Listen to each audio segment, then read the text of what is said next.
Hi all, Charles here. Today I'm going to be demonstrating Sashiko stitching, both the traditional technique as well as my own approach. You can see I have my materials here laid out in front of me. Starting, I have the scrap fabric I'm going to be using to demonstrate, my needle and thread. The thread that I'm using here is a very fine red thread. I'm just using that for visibility.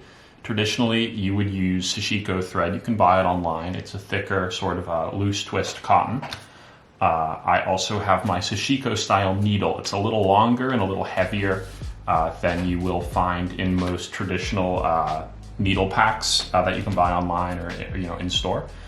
You can find the Sashiko needle specifically. You can also just use particularly long conventional needles.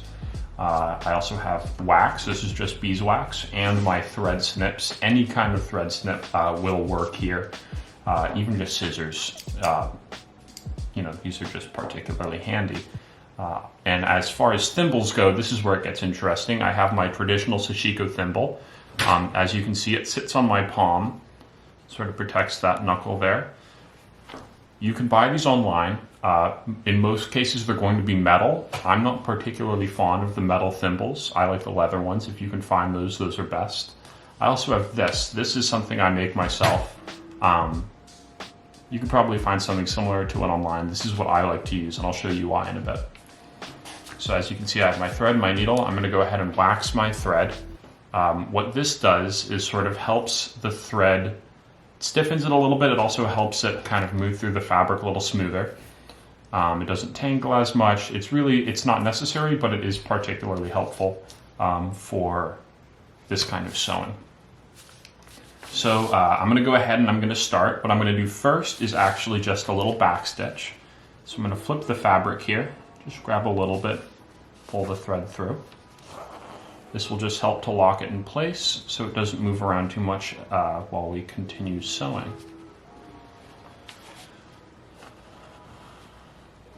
So back stitch complete. And now what I can do is I can begin to sort of sew my stitches. I like to go with about an eighth of an inch in stitch length as well as in the distance between the stitches. And as you can see, I actually just grabbed 2 stitches there. This is what makes Sashiko stitching interesting, is you're not really working one stitch at a time the way you would with a running stitch in Western sewing. You can actually take several stitches at once. In some cases you can take a lot. So real quick, I'll demonstrate sort of a slightly longer stitch here, or more stitches in one pass.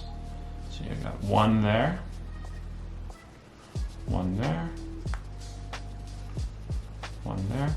And as you take more stitches, they start to grab the needle a little bit, and it takes a little more pressure to get it through. So once you kind of get to the point where you can't really get many more stitches on the needle without hurting yourself, you can come in with the thimble. You can see how the needle sits on the thimble there. You pull through, and with the palm needle, what that allows you to do is, with these longer needles, depending on how you're holding them, for people with smaller hands, it's an easy way to really kind of work the needle through the fabric. I have very large hands. I find that I struggle with that.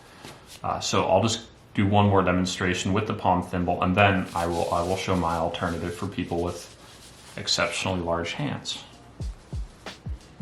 So you can see I'm grabbing those stitches.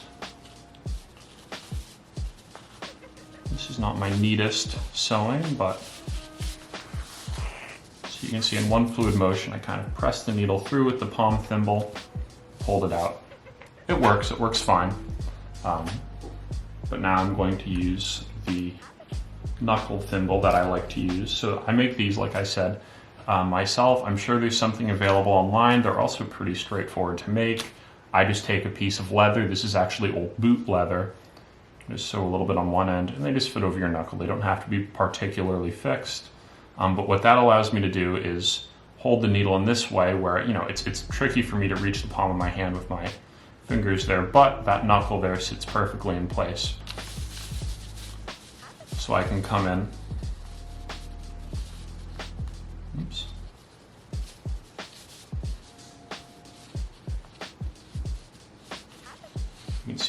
right there, and then it's just really easy for me to push it through.